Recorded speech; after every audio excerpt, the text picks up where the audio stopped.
नमस्कार मंडळी, श्री स्वामी समर्थ. एक नवीन व्हिडिओमध्ये सर्वांचं खूप खूप मनापासून स्वागत आहे. तर उद्या आहे श्रावण महिन्यातला पहिला सोमवार आणि श्रावण महिन्यातल्या पहिल्या सोमवारी 21 तांदळाचा सगळ्यात प्रभावी महालक्ष्मी प्राप्तीचा हा उपाय तुम्हाला करायचा आहे. तुमची आर्थिक परिस्थिती सुधारण्यासाठी, तुम्हाला आर्थिक अडचणी तुमच्या दूर होण्यासाठी हा उपाय आहे. सर्वांनी हा उपाय करा. तर कसा करायचा, काय करायचा त्याची डिटेल माहिती बघूया. त्याचे मी व्हिडिओ शेवटपर्यंत नक्की बघा. तर बघा, उद्या श्रावण महिन्यातला पहिला सोमवार आहे आणि पहिली शिवमूठ असते ती तांदळाची. तर तांदळाची शिवमूठ ही वेगळी झाली आणि आपण हा जो उपाय करणार आहोत तो वेगळा झाला. त्याच्यामुळं दोन्ही एकत्र समजू नका. तर तुम्ही जर तुम्हाला आसपास कुठे महादेवांचं मंदिर असेल, तुमच्या घराच्या आसपास किंवा एरियामध्ये कुठे असेल, तर मंदिरात जाऊन केला तर अति उत्तम. पण आपल्याला माहिती आहे की श्रावण महिन्यामध्ये मंदिरामध्ये खूप जास्त गर्दी असते. भले छोटीशी पिंड कुठे का ठेवलेली असताना पण तिथे पण भरपूर अशी गर्दी असते. पण तुम्हाला छोटासा उपाय आहे. आता तुम्हाला काय करायचं आहे, तुम्ही तांदूळ घ्यायचे 21 अखंड तांदूळ, तुटले फुटलेले नसू नये. 21 मोजूनच न्यायचे. तुम्हाला जर मंदिरात जायचं असले की एक छोट्या डब्बीमध्ये तुम्ही मोजून न्यायचे 21. तिथं मोजत बसायला, कारण आपल्या इतका वेळ नसतो म्हणून.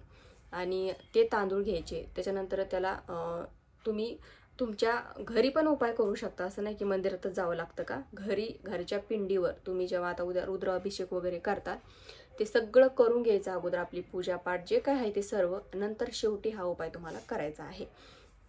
घरी करू शकता, बाहेर करू शकता, सगळे हे मूळ उपाय करू शकता. महिला, पुरुष, मुलं, मुली, ज्यांच्या काय आयुष्यामध्ये काय अडचण असेल त्यांनी पण हा उपाय केला तरी चालतो.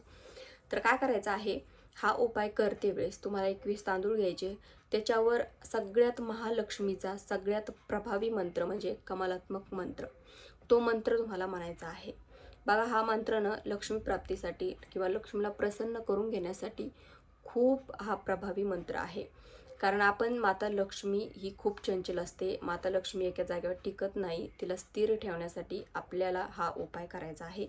किंवा तुमच्या आयुष्यामध्ये काही आर्थिक अडचण असेल किंवा काही म्हणजे तुमच्यावर म्हणजे आर्थिक संकट आलेलं असेल, तर ते सर्व काही या उपायानं दूर होतं. फक्त पूर्ण श्रद्धेने उपाय करायचा, मनात किंतु परंतु आणायचा नाही आहे.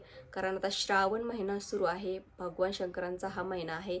भगवान शंकर म्हणजे एक लहान लेकरांसारखे असतात. ते लगेच आपल्याला प्रसन्न होत असतात. म्हणजे आपण लगेच त्यांना काही मागितलं ना की भोलेनाथ, आपण त्यांनाच भोलेनाथच म्हणतो की म्हणजे लगेच आपल्याला ते आपली इच्छा पूर्ण करतात किंवा आपण जे मागितलं ते लगेच आपल्याला ते देत असतात. तर पहिली तांदळाची शिवमुठी, पहिल्या सोमवारी तांदळाची शिवमुठी येते आणि तांदळाचाच उपाय करायचा. 21 तांदूळ घ्यायचे आणि ते तांदूळ, आपल्याला माहिती आहे की भगवान शंकरांच्या पिंडीवर आपण जेव्हा कोणतीही वस्तू अर्पण करतो ती पाण्यानं स्पर्श करत असतो. थोडंसं पाणी लावायचं तिला आणि तुम्हाला 16 वेळेस कमलात्मक मंत्र म्हणायचा. कमलात्मक मंत्र म्हणजे ओम ह्रीं श्रीं ह्रीं कमले कमलालले प्रसिद्ध प्रसिद्ध श्री ह्रीं श्रीं श्री महालक्ष्मी नमो नमः. हा माता लक्ष्मीचा कमलात्मक मंत्र आहे. 16 वेळेस तुम्हाला उजव्या हातात तांदूळ घ्यायचे आणि तो मंत्र तुम्हाला म्हणायचा आहे. तर बघा, आपण जेव्हा उपाय करतो ना, तेव्हा आपण एक मनामध्ये हे करायचं की नाही, माझं काम होईल किंवा माझ्या आयुष्यामध्ये जे काही संकट आहे, जे काही दुःख आहे ते सर्व काही दूर होईल, ह्या भावनेनंच आपण कोणताही उपाय करायचा असतो. आपली जे काही मनातली जे काही किंतु परंतु आहे ते सगळं बाजूला ठेवायचं असतं. कारण तुम्ही ज्या त्या वेळेस ज्या तो उपाय जर केला ना, त्याचा प्रभाव आपल्यावर खूप जास्त पडत असतो. म्हणून आता श्रावण महिन्यातला हा पहिला सोमवार आहे, त्याच्यामुळे तुम्हाला ह्या सोमवारी हा उपाय करायचाच आहे.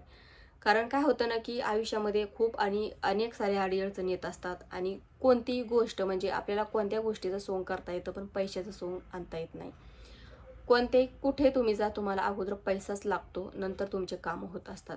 आणि घरावर जर आर्थिक संकट असेल, घरावर काही कर्ज वगैरे असेल, माता लक्ष्मी तुमच्यावर नाराज असेल, तर अनेक अनेक संकट आपल्या घरावर येत असतात. मग तुमच्या सगळं घर त्याच्यामध्ये व्यापून जातं, हतबल होऊन जातं माणूस, जर घरामध्ये पैसा नसेल किंवा आपल्याजवळ पैसा जर नसेल तर.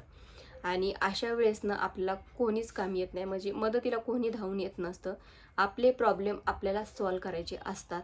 आणि माझं मत असं आहे की आपले जे काही प्रॉब्लेम आहे, आपले जे संकट आहेत, आपण कोणावरही त्यावेळेस अवलंबून पण राहायचं नाही आहे. म्हणजे की मला हा मदत करेल, मला तो मदत करेल, म्हणजे स्वतःच्या आईवडिलावर सुद्धा आपण कधीच त्यांची सुद्धा आशा करायची नसते. कारण हे आयुष्य आपलं आहे, आपल्याला जगायचं आहे. आपले संकट काय प्रॉब्लेम असतील ते आपल्याला सॉल्व करायचे आहेत. कोणाच्याही आधारे वगैरे कोणाचाही सहारा घेऊन आपल्याला कोणतं संकट किंवा काहीच तुम्हाला प्रॉब्लेम सॉल्व्ह करायचे नाही आहेत. त्याच्यामुळे जे काही संकट येतील, जे काही दुःख येतील ते आपले आहेत आणि आपल्याला सॉल्व्ह करायचे ह्या भावनेनं फक्त नशिबाची साथ तुम्हाला मिळावी, तुमचं नशीब तुमच्या साथी असावं किंवा महादेवांची आपण म्हणतो नशीब आणि भगवंताची साथ असेल ना तर आपल्याला कोणाचीच गरज नसते. तसं तर फक्त अंतःकरण साफ ठेवायचं, कारण देवाला ते जास्त आवडतं. आणि मग नशीब बघा तुमचं कसं एकदम जी गोष्ट तुमच्या आयुष्यात नाही आहे ती सुद्धा तुम्हाला मिळायला सुरुवात होते. म्हणजे तुम्हाला सुद्धा असं कधी कधी वाटतं की हे काय झालं माझ्या आयुष्यामध्ये, म्हणजे आपण विचारसुद्धा केलेला नसतो इतकं आपल्या आयुष्याचं चांगलं होत असतं. जर आपण पूर्ण श्रद्धेनं देवावर विश्वास ठेवला, आपल्या नशिबावर नशिबाची साथ आपल्याला मिळाली ना तर आपल्या आयुष्याचा कायापालट व्हायला काही वेळ लागत नाही. त्याच्यामुळेच म्हणते जे येणारे संकट आहेत, येणारे दुःख आहे ते आपले आहेत आणि आपले समजून आपणच सॉल्व्ह करायची, कोणाचाही सहारा घ्यायचा नाही किंवा कोणाची अपेक्षा न करता. मग अशा व्यक्तीला देवसुद्धा साथ देतो.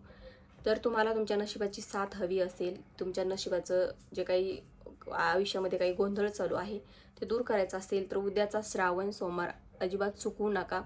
एरवी तुम्हाला सोमवारचा उपवास नसेल तर तुम्ही श्रावण महिन्यातले जितके काही सोमवार पडते ते प्रत्येक सोमवारीचा उपवास करायचा आणि भगवान शंकरांची मनोभावे प्रार्थना करायची, सेवा करायची आणि भगवान महादेवांना सांगायचं की मी जो काही उपाय करत आहे तो मी पूर्ण श्रद्धेने करत आहे.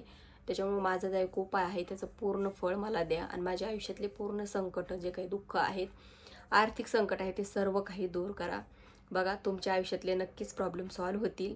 तर आय होप तुम्हाला समजलं असेल. तर आजच्या व्हिडिओमध्ये इतकंच. व्हिडिओ आवडल्यास व्हिडिओ लाईक करा, शेअर करा, चॅनलला सबस्क्राईब करायला विसरू नका.